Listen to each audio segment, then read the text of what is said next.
नमस्कार बंधुगण, आज आम कथा बालेश्वर जिलार नीलगिरी पहाड़ मझिरे अवस्थित अद्भुत एवं रहस्यमय पंचलिंगेश्वर महादेव मंदिर विषय।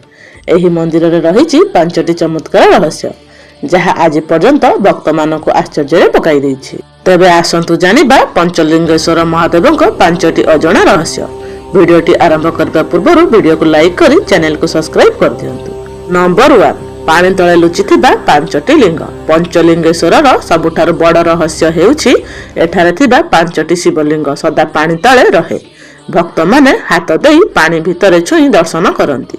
केही कहंती एहा पांडव माने स्थापन करथिले। आश्चर्य कथा, एही लिंग मानकु आखिरे सीधा सड़क देखि हेबो नाही। नंबर 2, पहाड़ झरणार अविरत प्रभाव। पहाड़ उपरु आसुथिबा झरणा पानी सर्वदा एही शिवलिंग उपरे पडुछि। वर्षा हेउ कि ग्रीष्म पानीर प्रभाव केबे बंद हुए नाही। स्थानीय लोक माने कहंती एहा महादेवଙ୍କ दिव्य अभिषेक। नंबर 3, साप रक्षा करूछंती लिंग।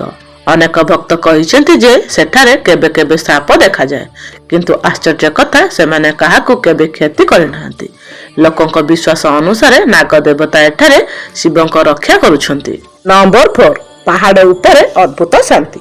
नीलगिरी पहाड़ मझिरे थिबा एही स्थान रे अद्भुत शांति अनुभव हुए। जे माने सेठाकू जांती सेमाने कहंती मन और आत्मार शांति मिले।